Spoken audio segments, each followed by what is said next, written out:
Disclaimer: this channel does not promote, encourage any illegal activities. All contents provided by this channel is meant for educational, entertainment purposes only. Copyright disclaimer: under Section 107 of the Copyright Act of 1976, allowance is made for fair use for purposes such as criticism, comment, news reporting, teaching, scholarship, and research. Fair use is a use permitted by copyright statute that might otherwise be infringing. Nonprofit, educational, and or personal use tips the balance in favor of use. So what does that mean, everyone? Everything discussed on this channel is all alleged, and we are here to learn from one another respectfully. Enjoy the show. Hello, everyone, and welcome back to my channel. I am your girl, Molinda Jae. And I'm here to talk about the Larry Reid interview that he did with Nene Leakes. Yes, I know I'm late, but better late than never, right? So I want to speak about the topics that were discussed on the interview, the other topics other than the Bravo and the Candy Burris situation. I want to speak about the topics that were discussed and were not put up in the front street when it comes to Nene Leakes. First thing that came into mind was when Larry had asked her about the lounge, okay, on the vulnerability aspect. First off, show gratitude of Nene giving her vulnerability, showing her vulnerability in regards to not only allowing Larry Reid to interview her, but also just give us a glimpse of what she has been enduring for the past year and a half or so. So in the vulnerability aspect, this comes off when Larry Reid had asked her about selling the lounge, and Nene had said that it was a partnership between her and Greg, and when he passed away, that's when Brent stepped up to the plate to take over the reins of the lounge. And now that he had the medical episode with him having the heart attack and a couple of other health complications, and he is still recovering, that's what led to the decision of her wanting to sell the lounge. This what I thought about that is, even though when she mentioned that she was going to sell the lounge, I was like, no, oh my gosh, like, y'all build that from ground up. Basically, it's like your baby, right? But at the same time, you have to know when to let things go, especially when it comes to your health and your well-being. Like, if your job is affecting your health and your well-being, it needs to come to a point where you need to have another game plan so you can be able to let it go with no hard feelings. So that's what led her to really sell the lounge, is because, even though Brent will probably wanted to stay the way it is under his leadership, but of course health comes first. And as she stated before, the lounge has started with her and Greg as a partnership first, and then when he passed along, there's a lot of things that you have to take care of besides caregiving the person, handling a lounge, as well as making sure your own self is being taken care of. So those are my thoughts on that end.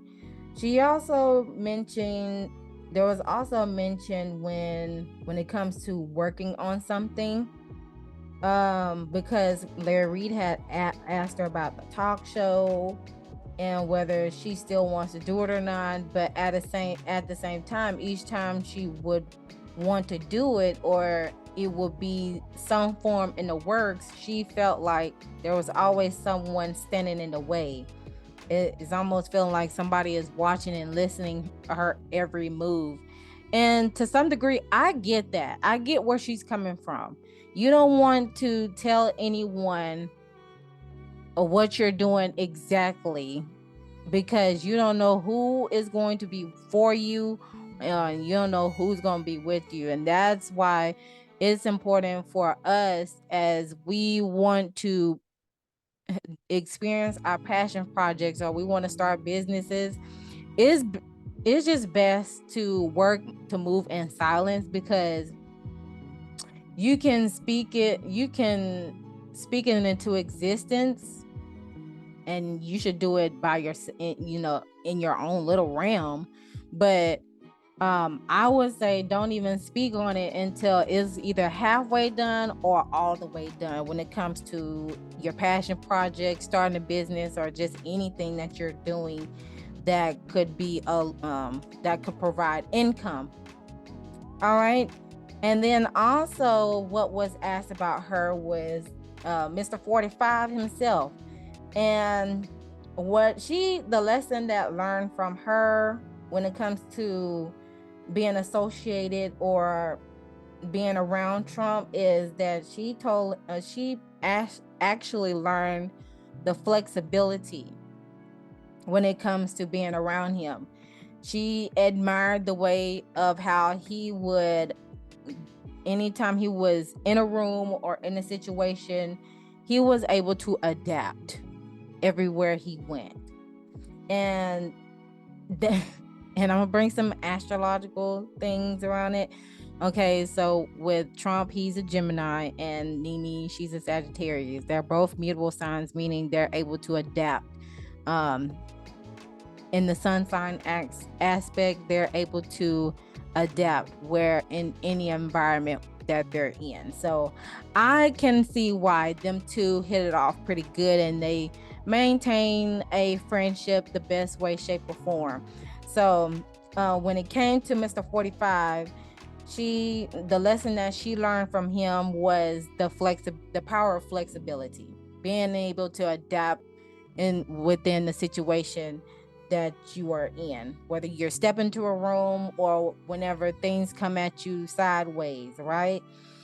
Also, that was explained and asked about was the transition of a loved one. Now, I didn't even know she had other family members that passed. When it comes to, because he asked about Greg, but she went a little bit further and she said, well, before Greg, it was her aunt that passed away, which is the aunt that raised her. And then a couple months later, it was Greg's brother. And then a couple months after that, it was Greg that passed away. And what I have learned when she explained the transition of a loved one, because I've experienced it with multiple family members that transition to the other side, is the importance of leaving a will, whether it's audio form, a note, etc. Whenever you have lucrative assets or just anything in general, leave a note, leave behind something, leave some sort of paper trail that is or audio trail, to where you are able to tell your family members that is able to do the job and not do no funny mess behind it, ending your accounts, cutting your cards, and making sure all the assets are distributed evenly amongst any family members that are within the will, because it's very taboo within our community as Black people and melanated people, but just anybody in general, that it's important to leave some sort of paper trail or audio trail explaining to the person that is going to be the power of attorney, or your person that is over the real estate, how you would like things to go by or be distributed after, or cut off as you transition to the other side. Because if not, there's still things that's just going to be lingering on, and then people will be able to take advantage of it and not give a hoot whether you are 6 feet under or not. They just was expecting you to pass over so they could be able to take whatever you had and be able to move on with their lives. So the power of leaving something behind so someone or an attorney can be able to do their part into making sure things go accordingly. And also the fact that checking on your strong friends or just checking up on each other in general after a loved one has passed away, especially the ones who have the poker face, because she explained that, you know, she's a naturally strong person in general, and that, you know, she doesn't mind reaching out to people and seeing how they're doing, but when it comes to her, it's more like she hardly, from what she explained it, she hardly gets it, because she has this strong presence of her. But even the strongest people can have a breakdown. So that just stress when it comes to the importance of a loved one passing away. Don't forget about your strong warriors in the background that is keeping it together for the sake of the people who are not able to take the grieving process well, because it's going to take a little bit longer for them to grieve and in their own special way than the person who is immediately in the grieving process. So yes, be sure to check up on your strong friends, y'all. Okay, another thing that caught my eye within this interview was Larry Reed had asked her about how she met Greg. And what popped out to me is the difference between the dating then and the dating now. Okay, so generally in the dating world back then, the men were more compassionate, so to speak. They were able to tap into their feelings and maintain their feminine aspects when it comes to showing their affection to the individual that they want to pursue, right? Compared to dating now, it's just like whenever you're in that energy, you're considered a simp. But of course, you as an individual got to be able to balance the masculine and your feminine traits, okay? And if one goes over the other, then that's just your own personal thing. But it's important to maintain both of them at a balance at all times, because if you get too feminine, you can be emotional and act at an impulse based off emotion. And if you're too masculine, then you're just going to be so stubborn to where you're not willing and able to change anything, and it's like my way or the highway sort of thing. So again, everybody has masculine and feminine traits. Is no, I'm just straight up masculine or I'm just straight up feminine. No, everybody has masculine and feminine traits. Your masculine deals with how you are able, what drives you, and how you are able to take control of a situation. Okay, being in your own personal power. Compared to your feminine is how you're able to be receptive to information, or how you're receptive to receiving compliments, gifts, and tap into your feelings and emotions, but not be so indulged to where you cannot get up out of them. All right. Okay, so back to the dating aspect. I just thought I had to put that out there for you all.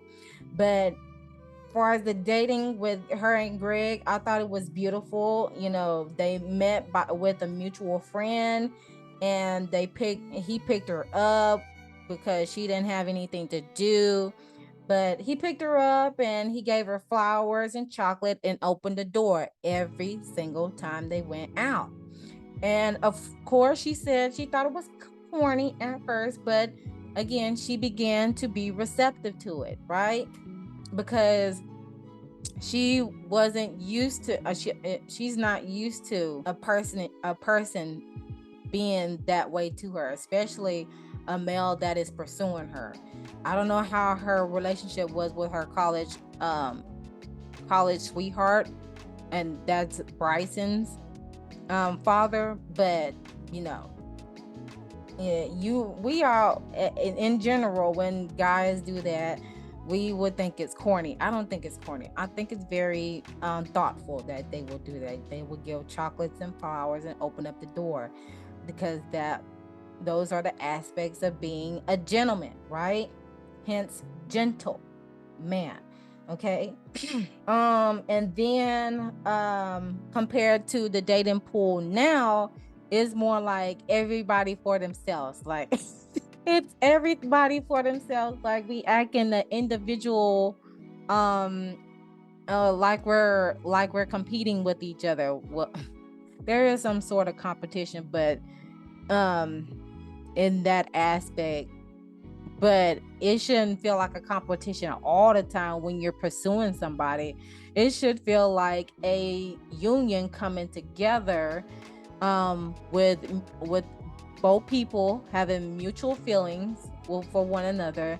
Of course, it's going to take one longer than the other to be receptive to it, but again, that just depends on how you are when it comes to giving and receiving in that aspect. But now this dating pool, I have no comment when it comes to the dating pool. No comment, because it's a whole lot of wrong going on with today's dating pool. I feel so sorry for us. I every day I'm just like, how do we get here? But no comment when it comes to dating now. Which leads to the other comment, or the other question I was asked was with Bryson's father, which was her college sweetheart, and I'm glad she pointed this out, because this brings about the co-parenting aspect between the relationship between her and and Bryson's father. But she said when it came to him, she said he was a nobody, but she had to correct herself a little bit, because they do have a good relationship a good and cordial, stable relationship between each other. And that's all thanks to Greg, because she explained that Greg would tell her, hey, that even though we are together and Bryson still has his father, I will want him to maintain the relationship with his father. You got to put the ego and the pride to the side and think about the child, so that child can still have a stable foundation when it comes to both of their parents, even though they are not together in the same household. And I appreciate that. Like I give high respect to her and Greg on that, more because it takes a strong individual. It takes a real compassionate individual that will give the outsider looking in type of aspect, and knows his worth, and knows that he is safe and secure with the woman that he is with, as well as within himself, to not be triggered or bothered by a person that has been in a relationship with Nene before him. and as long as the boundaries was not crossed, they were all good. So that stressed the importance of not only co-parenting, but also to maintain that stability between Nene and Bryson's father, for the sake of Bryson, and because Greg is basically a bonus dad to him, so he gets to have two dads, just as much as Brent gets to have two dads, even though Bryson's dad is not his biological dad. So big ups to them on that one. That it takes a lot. It takes a strong person, in a strong mental capacity, to be able to handle that situation like that, because yeah, it's it's a dime a dozen if you when you come across a person like that in today's society. Okay. The next thing that was mentioned was her memoir, which is Never Make the Same Mistake. So she has a memoir. It's been out since October of 2011, y'all. So between 2009 and 2011. And she basically said that, you know, nobody can't tell her story but herself. And I agree 100%. Even though there are people that would, you know, ghostwrite for you or would tell the story or narrate the story on your upbringing and stuff like that, you as a person, as an individual, can tell your own story. All right. So I named this section The Power of Forgiveness and Healing, because as she did the book and she had it released of the name Never Make the Same Mistakes Twice, it just gives the lessons on love and life that she has learned. And when you do make your memoir or autobiography and stuff like that, there is some self-healing that comes along with it, because you are reflecting on your upbringing, your past, your traumas, your triumphs, your challenges, your obstacles, and all of that. And once it has been out in the open for people to read at their own leisure, it can and just get the response that you would like to get, then it just sends a signal of gratitude and healing and forgiveness and all those other aspects, because now you're able to see things from a different eye, because due to the fact that she came from a broken home of her mom wanting her eldest sister to raise Nene, and that she and the reason for her to do that was she wanted a better life for Nene. She didn't want her to be all unstable and stuff like that, because that does affect the child in their upbringing. When you bring them up in instability conditions, it can have them at a foundation where they feed off of scarcity and not at insecurity.